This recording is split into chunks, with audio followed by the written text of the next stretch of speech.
गुणनखंड सिखाने वाले हैं। क्या सिखाने वाले हैं? गुणनखंड। गुणनखंड। इनको भी गुणनखंड नहीं आता है तो बहुत ही आसानी से गुणनखंड सीख सकते हैं। स्टेप बाय स्टेप जैसे बताएंगे, अगर उसको आप फॉलो कर रहे हैं तो आपको गुणनखंड बहुत आसानी से आ जाएगा। तो गुणनखंड को इंग्लिश में हम क्या बोलते हैं? फैक्टर। क्या बोलते हैं? फैक्टर। फैक्टर मीन्स होता है गुणनखंड। क्या होता है? गुणनखंड। अब आप वहाँ फालतू खड़े हो गए, आइए आने दीजिए। जो भी फालतू आए तो उसको हम हटा देंगे, समझ लीजिए। हाँ, वो सब कट जाए।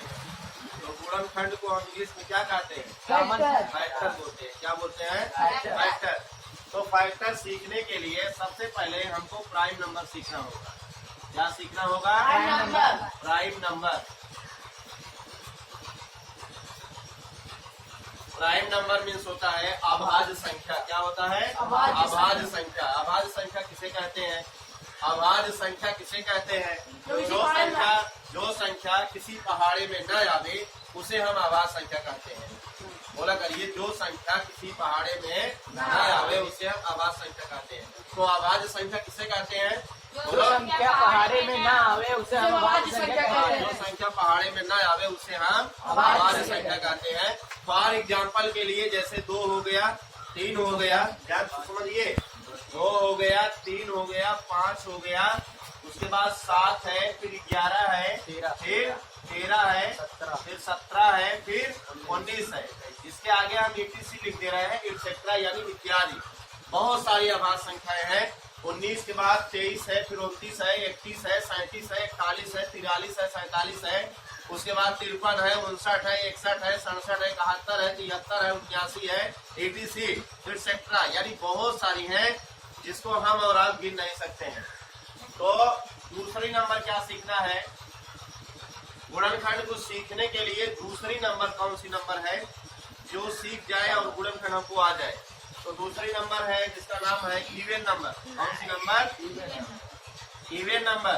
इवन नंबर मीन्स होता है, इवन नंबर मीन्स क्या होता है? इवन नंबर मीन्स होता है सम संख्या। क्या होता है? सम संख्या। तो गुणनखंड सीखने के लिए सम संख्याओं का भी सीखना जरूरी है। जैसे 2 हो गया, 4 हो गया, 6 हो गया, 8 हो गया, 10 हो गया, 12 हो गया, 14 हो गया, ETC इनफाइनाइट अनंत। यानी जो सम संख्याएं हैं ये भी अनंत है। इसकी गणना हम और आप नहीं कर सकते हैं, गिन नहीं सकते हैं। अगर आप गिनना भी चाहोगे तो आप जो है गिनते गिनते आपकी सारी उम्र खत्म हो जाएगी, लेकिन गिनती समाप्त नहीं होगी। तो सम संख्याएं भी अनंत होती है। तो तीसरी संख्या कौन सी है? गुणनखंड सीखने के लिए तीसरी संख्या कौन सी है जिसकी जरूरत हमको पड़ती है? उसका नाम है ऑड नंबर। क्या number? Odd number. Odd number. Odd number means होता है विषम संख्या। क्या होता है? विषम संख्या। विषम संख्या का जो स्टार्टिंग है 1 से होता है। 1 हुआ, 3 हुआ, 5 हुआ, 7 हुआ, फिर 9 हुआ, फिर 11 हुआ, फिर 13 हुआ, ETC इनफाइनाइट। ये भी अनंत होती है, इनको भी हम और आप गिन नहीं सकते हैं। तो आइए हम देखते हैं कि गुणनखंड किस प्रकार से हल करते हैं। इन संख्याओं का यूज किस प्रकार से हम करते हैं उसको आपको बता रहे हैं। गुणनखंड करते समय ध्यान देना चाहिए कि अगर संख्या सम है, कौन सी संख्या है? सम है। जब संख्याएं सम होती हैं वो 2 से ही विभाज्य होती हैं, तो उसका गुणनखंड हम 2 से ही करते हैं। तो सम संख्या है, ऊपर वाली जो संख्या लिखे हैं ये सम संख्या है। क्या है? सम संख्या। इसका ये संख्या ऊपर वाली संख्या क्या है? Prime number. ये प्राइम नंबर है। यहाँ जो बीच में लिखे हैं सम संख्या है। अगर ये सारी संख्याएं आ जाए तो इसको हम 2 से ही काटते हैं। कितने काटते हैं? 2 से। तो बिना सोचे समझे आप 2 यहाँ लिख दीजिए। सबसे पहले आप यहाँ क्या लिखेंगे? 2 लिखेंगे। 2 दूनी 4, 2 शून्य 0। फिर आप यहाँ 2 लिखेंगे, 2 एक अन्य 2, 2 शून्य 0। यानी जब तक संख्या सम आएगी तब तक आप 2 ही 2 लिखोगे। तो यहाँ 10 भी सम संख्या है, 2 पंजे 10। अब 5 एक विषम संख्या है जो 2 से नहीं कटेगी। साथ में 5 अभाज्य संख्या भी है, इसलिए 5 खुद 5 से ही कटेगा। यानी अभाज्य संख्याएं स्वयं से ही विभाजित होती हैं, किसी दूसरी संख्या से नहीं कटती है। समझ में आया? अगली संख्या हम ले रहे हैं 75। 75 का गुणनखंड करना है। क्योंकि 75 जो है सम संख्या नहीं है। जो संख्याएं सम होती हैं वही 2 से कटती हैं, बाकी संख्याएं कितने से कटेंगी? 3 से कटेंगी। यानी सबसे पहले आप 2 से चेक करते हैं, सम संख्या 2 से कटती है। अगर संख्या विषम है तो उसको हम 3 से काटते हैं। कितने से काटते हैं? 3 से। अगर 3 से न कटे तब हम 5 से काटते हैं। हम आपको 3 से विभाज्यता का एक नियम बता रहे हैं, ध्यान से सुनना। 3 से विभाज्यता का नियम क्या है कि यदि संख्या का योग 3 से विभाजित हो जाए तो पूरी संख्या 3 से कटती है। जब संख्या का योग 3 से विभाजित हो जाए तो पूरी संख्या 3 से कटती है। आइए हम इसका योग कर रहे हैं। 2 से इसलिए नहीं कटेगा क्योंकि संख्या विषम है। जब संख्या सम रहेगी तभी 2 से कटेगा। अगर विषम संख्या है वो 2 से नहीं कटेगी, वो कटेगी 3 से, 5 से, ऐसा कटेगी। तो आइए हम 3 से विभाज्यता का नियम देखते हैं कि 3 से विभाज्यता का नियम है क्या। संख्याओं का योग कर दीजिए, यानी संख्याओं को जोड़ दीजिए, जो भी संख्याएं हो। जैसे 7 में 5 जोड़ दिए 12 हो गया। अब हमको 12 में 3 का भाग देना है, यानी 3 चौका 12।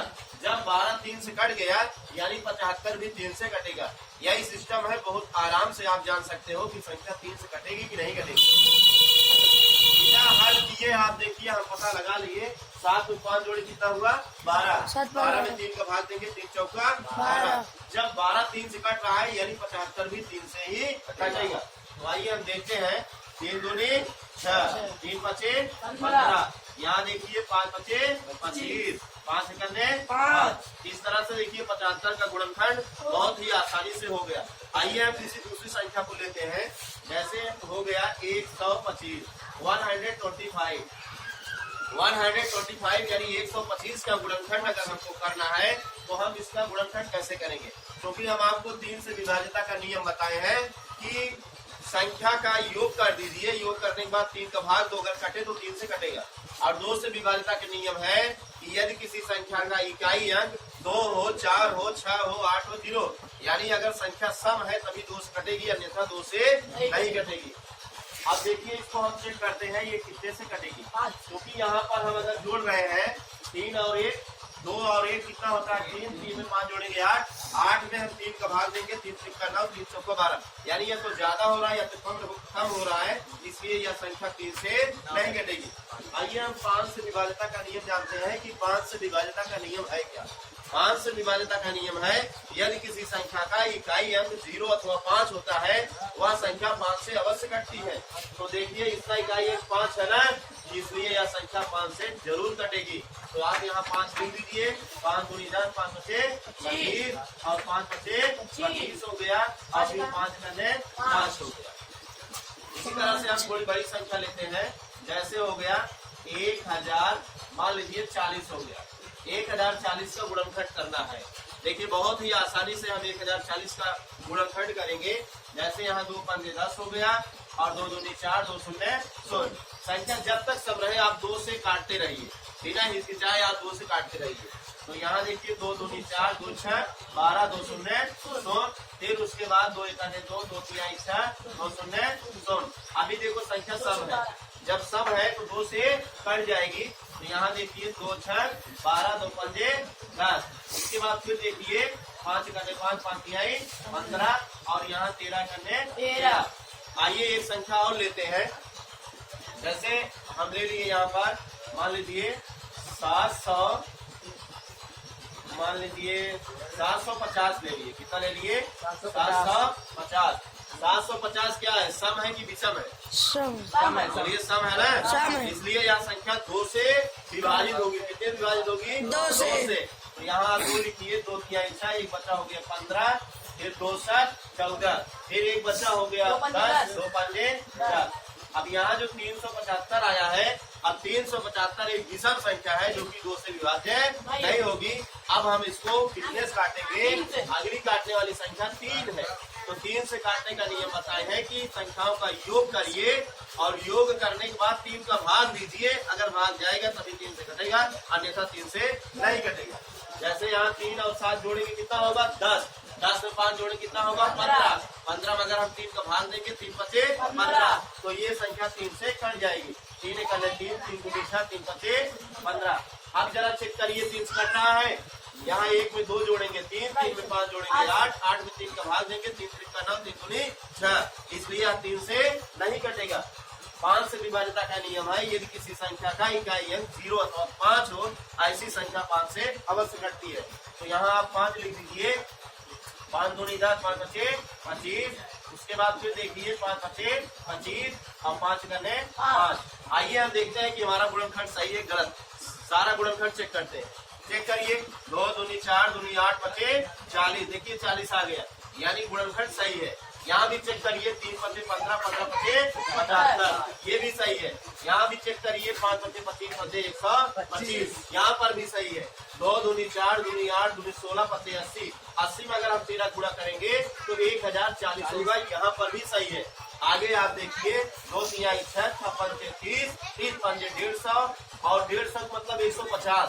150 में अगर हम 5 का गुणा करेंगे तो 750 होगा। तो आपको यह वीडियो कैसे लगा? अगर यह वीडियो आपको अच्छा लगा तो इसको लाइक कीजिए, शेयर कीजिए अपने दोस्तों के साथ। फिर हम अगले वीडियो में मिलते हैं, तब तक इंतजार करना। जय हिंद, जय भारत।